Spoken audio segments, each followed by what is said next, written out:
नमस्कार, मैं जनता स्वयं गौतम। और जिस तरीके से रिपब्लिक टीवी के खिलाफ महाराष्ट्र सरकार पसोटाबाज का डंडा चलाने की कोशिश कर रही है, उसी कड़ी में रिपब्लिक टीवी के सीईओ विकास खानचंदानी को गिरफ्तार कर लिया गया, जबकि उनकी एक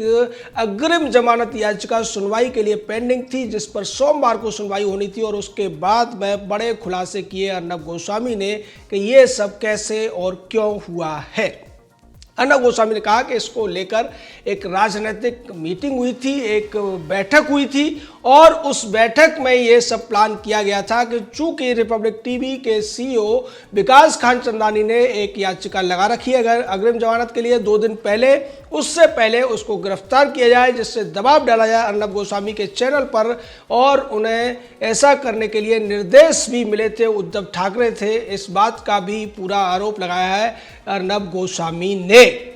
अर्नब गोस्वामी ने सवाल उठाया कि जब जो एफआईआर दर्ज की गई थी उसमें रिपब्लिक टीवी का नाम नहीं है, बार्क ने हमें कहीं नाम नहीं लिया है, हंसा रिसर्च हमारे खिलाफ कोई नाम नहीं ले रही है। और ये मामला चूंकि ट्राई के अधीन आता है, उसको लेकर मुंबई पुलिस जिस तरीके की घिनौनी हरकतें कर रही है, घिनौने रूप से जांच करती है और बाद में एक चार्जशीट बनाकर उसमें आरोपी बना दिया जाता है हमारे सीईओ को। और जब वो अग्रिम जमानत के लिए जाते हैं तो उससे पहले ही साजिश के तहत गिरफ्तार कर लिया जाता है। निश्चित तौर पर यह सुप्रीम कोर्ट का अपमान है। डीवाई चंद्रचूड़ ने जो फैसला दिया था, जो टिप्पणियां की थी, उसका भी अपमान है, हाई कोर्ट का भी अपमान है और ट्राई जो कि एक केंद्रीय एजेंसी है उसका भी अपमान है। निश्चित तौर पर जो कुछ मुंबई पुलिस कर रही है या मुंबई पुलिस का कमिश्नर परमबीर सिंह पसोटाबाद के तहत कर रहा है, उद्धव ठाकरे, शरद पवार और सोनिया गांधी के इशारे पर कर रहा है, उसके ऊपर अर्नब गोस्वामी की ये टिप्पणी बहुत ज्यादा मायने रखती है। अर्नब गोस्वामी पहले ही कह चुके हैं कि आप हमारे खिलाफ कितनी भी कार्रवाई कर लो, लेकिन हम रिपोर्टिंग करना नहीं छोड़ेंगे, आपके ऊपर सवाल उठाना नहीं छोड़ेंगे। और उसी कड़ी में अर्नब गोस्वामी को भी करीब 2 हफ्ते के लिए इन लोगों ने हिरासत में रखा था और बाद में सुप्रीम कोर्ट से उनको राहत मिली थी, उनको जमानत मिली थी। निश्चित तौर पर सुप्रीम कोर्ट ने सवाल उठाए थे मुंबई पुलिस की कार्रवाई पर भी और महाराष्ट्र पुलिस की कार्रवाई पर भी, उद्धव ठाकरे पर भी इनडायरेक्ट तौर पर वहां सवाल उठाए गए थे, जब सुप्रीम कोर्ट ने कहा था कि किसी भी व्यक्ति की व्यक्तिगत स्वतंत्रता का हनन कोई राज्य करता है या कोई पुलिस करती है, क्रिमिनल लॉ को हथियार बनाकर, यह निश्चित तौर पर गलत है, असंवैधानिक भी है। लेकिन ऐसा लगता है कि पसोटाबाद के नशे में चूर उद्धव ठाकरे, शरद पवार, सोनिया गांधी को सिर्फ और सिर्फ एक ही टारगेट उन लोगों का दिखता है, वो एक ही लक्ष्य पर वो काम करते हुए दिख रहे हैं और वो लक्ष्य है रिपब्लिक टीवी को बंद कराने का। लेकिन सीधे तौर पर अर्नब गोस्वामी ने ऐलान कर दिया है कि न तो हम अपना ऑफिस शिफ्ट करेंगे और ना ही अपने अधिकारियों को शिफ्ट करेंगे। ये जितना भी अत्याचार है, जितना भी इनको प्रताड़ना करनी है, जितना भी पसोटाबाज चलाना है, ये चलाते रहे, लेकिन रिपब्लिक टीवी सच की लड़ाई लड़ता रहेगा। अर्नब गोस्वामी ने बताया कि किस तरीके से सुबह मॉर्निंग वॉक से वापस लौट रहे थे अपने घर के लिए विकास चंदानी, जब पुलिस ने उनको बुला लिया। और इससे पहले पुलिस उनसे कई 100 घंटों की पूछताछ कर चुकी है। घनश्याम सिंह से भी कई बार पूछताछ हो चुकी थी, रिपब्लिक टीवी के तमाम अधिकारियों से पूछताछ हो चुकी है, जिस पूछताछ में कुछ भी उन्हें ऐसा नहीं मिला जो कि आपत्तिजनक हो, चूंकि रिपब्लिक टीवी का टीआरपी घोटाले से कोई लेना देना था ही नहीं। हंसा रिसर्च ने शिकायत की थी इंडिया टुडे ग्रुप के खिलाफ, तमाम गवाहों के बयान भी आए थे जो साफ कहते हुए पकड़े गए थे कि रिपब्लिक टीवी नहीं बल्कि इंडिया टुडे ग्रुप ने उन्हें रिश्वत दी, 300 से लेकर 500 रुपए दिए। और एक जो अधिकारी भी पकड़ा गया था हंसा रिसर्च का, जिसके आधार पर एफआईआर हुई थी, उसने भी यही कहा था कि उसने इंडिया टुडे ग्रुप के लिए ऐसा किया था। लेकिन फिर भी जानबूझकर परमबीर सिंह के द्वारा सारे के सारे आरोप मर दिए गए रिपब्लिक टीवी के खिलाफ, क्योंकि रिपब्लिक टीवी जिस तरीके के अभियान चला रहा था, जिस तरीके से पालघर में साधुओं की हत्या के ऊपर सवाल उठा रहा था और जो हत्या के बाद में 28 लोगों को जमानत दे दी गई थी, उसका विरोध महाराष्ट्र पुलिस ने नहीं किया था, महाराष्ट्र सरकार ने नहीं किया था, इस पर भी सवाल उठाए थे। बाद में एंटोनियो माइनो का नाम उन्होंने ले दिया था। इन सबसे चिड़ी हुई थी और उद्धव की सरकार, महाराष्ट्र की पुलिस, मुंबई की पुलिस, यही वजह थी कि मुंबई पुलिस में परमबीर सिंह को यह जिम्मेदारी दी गई कि वो किसी भी हालत में अर्नब गोस्वामी पर इतना दबाव डाले कि वो परेशान होकर या तो मुंबई से अपना चैनल शिफ्ट कर ले या फिर वो और ज़्यादा परेशान होकर कुछ अन्य हरकत कर दे, जिसकी तरफ इशारा किया था नवाब मलिक ने। और ये कहा था कि हम अर्नब गोस्वामी को इतना परेशान कर देंगे कि वो आत्महत्या भी कर सकता है। इसका जवाब अर्नब गोस्वामी ने दिया था और ये कहा था कि मैं कभी भी आत्महत्या नहीं कर सकता हूं और अगर ऐसी कोई साजिश रची गई तो आप समझ लीजिए कि ऐसा करने के पीछे मुंबई पुलिस की साजिश है मुझे मरवाने की। और ये बातें कह के अर्नब गोस्वामी ने चुनौती दे दी थी, जिसके बाद मैं मुंबई पुलिस के कमिश्नर परमबीर सिंह को ड्यूटी पर लगा दिया था, जिम्मेदारी दे दी थी। उद्धव सरकार ने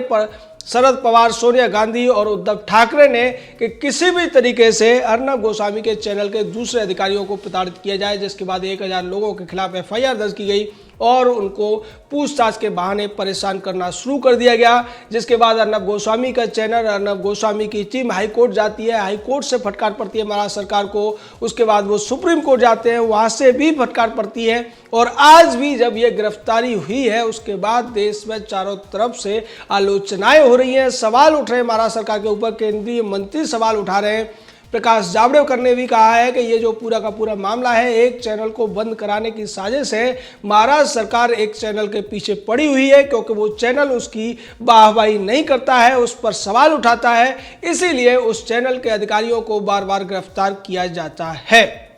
इसी कड़ी में घनश्याम सिंह को भी कोर्ट से जमानत मिली थी, लेकिन उसके बावजूद अपनी एक गलती को गलती न मानकर महाराष्ट्र सरकार एक जिद पर अड़ी हुई है और वो हर हथकंडा अपनाना चाहती है जिसके द्वारा आम लोगों को परेशान किया जाता है। लेकिन यहाँ पर इतने बड़े स्तर पर पब्लिसिटी होने के बावजूद, सुप्रीम कोर्ट, हाई कोर्ट में बेनकाब होने के बावजूद जो जिद पकड़ी हुई है महाराष्ट्र सरकार ने, ऐसा लगता है कि महाराष्ट्र सरकार के पतन का कारण भी रिपब्लिक टीवी ही बनने वाला है।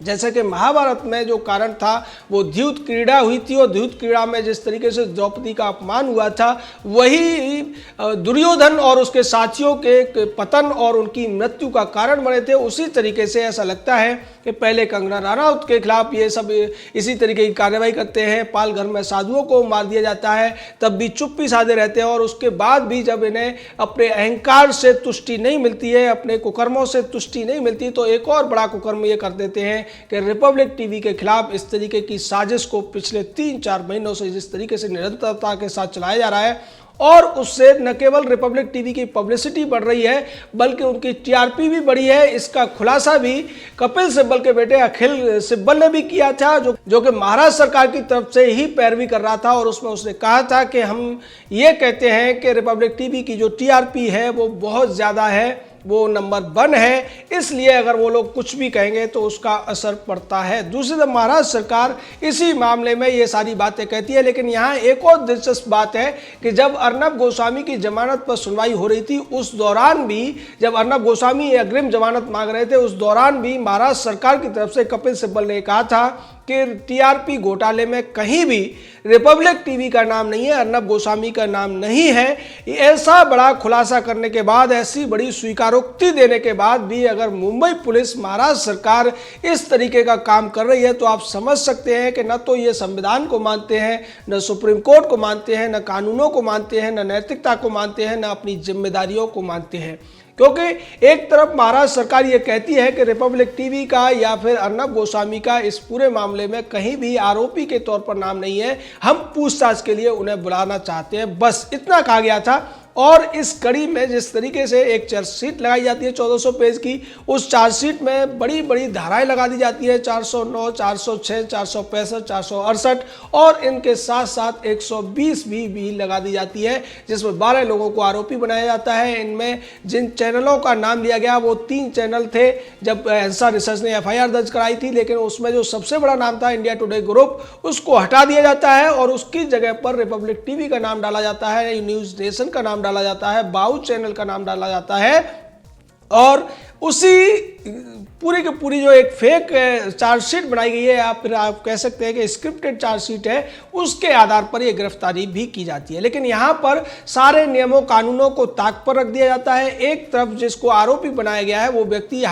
कोर्ट में पहुंचा हुआ है, अग्रिम जमानत लगा रखी है उसने, उससे पहले ही साजिश के तहत 2 दिन पहले एक मीटिंग होती है और वहां पर यह निर्देश पुलिस को मिलता है कि जल्दी से जल्दी विकास खानचंदानी को गिरफ्तार किया जाए क्योंकि उसे सोमवार को अग्रिम जमानत मिल सकती है और हमारे मंसूबे धरे के धरे रह जाएंगे। इस वजह से खानचंदानी को गिरफ्तार किया गया। हालांकि आज किला कोर्ट में भी उनकी जमानत याचिका पर सुनवाई हुई और इसमें भी जो फैसला आने वाला है उसके बाद में महाराष्ट्र सरकार पूरी तरीके से बेनकाब ही नहीं बल्कि शर्मिंदगी के उस हद तक पहुंच जाएगी जहां पर चुल्लू भर पानी की जरूरत पड़ती है। लेकिन ऐसा लगता है कि पसोटाबाद के नशे में चूर उद्धव ठाकरे, सोनिया गांधी, शरद पवार की ये सरकार न तो माफी मांगेगी ना ही परमवीर सिंह अपना पद छोड़ेगा, जिसकी पद छोड़ने की मांग बहुत दिनों से चल रही है। सोशल मीडिया पर तमाम लोग इस बात को निंदा कर रहे हैं। जीडी बख्शी से लेकर कपिल मिश्रा टाइप के जो तमाम लोग हैं या कंगना रनौत जैसे जो लोग हैं, दूसरे बड़े बड़े पत्रकार हैं जो निष्पक्ष कहे जा सकते हैं, इंडिया टुडे ग्रुप या रजत शर्मा टाइप के पत्रकार तो इस सब पर खुशी मनाते हुए दिख रहे हैं। उन्हें ऐसा लगता है कि उनका विरोधी चैनल को प्रताड़ित किया जा रहा है, इसलिए उन्हें खुश होना चाहिए। लेकिन यहाँ पर एक और बड़ी बात है कि अब शायद ऐसा लगता है कि दीपक चौरसिया के खिलाफ भी ये कार्रवाई कर सकते हैं, क्योंकि न्यूज नेशन का इन्होंने जिस तरीके से नाम लिया है उसकी वजह भी है कि दीपक चौरसिया भी खुलकर इस मामले में महाराष्ट्र सरकार पर सवाल उठाते हुए लग रहे हैं और इस वजह से चार्जशीट के अंदर न्यूज नेशन का नाम भी डाला गया, बाऊ चैनल का नाम भी डाला गया है। ऐसा लगता है कि महाराष्ट्र सरकार अपने पसोटाबाद की रक्षा के लिए, पसोटाबाद को सही साबित करने के लिए हर वो हथकंडा अपना रही है जो कभी हिटलर और मुसोलिनी जैसे तानाशाह अपनाया करते थे। लेकिन उस समय सोशल मीडिया नहीं थी, उसके बावजूद ये लोग सोशल मीडिया की ताकत को भी चुनौती दे रहे हैं और अब ये सोशल मीडिया का फर्ज बनता है कि परमवीर सिंह, उद्धव ठाकरे जैसे लोगों को बेनकाब करके जनता को उनके कुकर्मों की सजा देने के लिए प्रेरित करें। जय हिंद, जय भारत।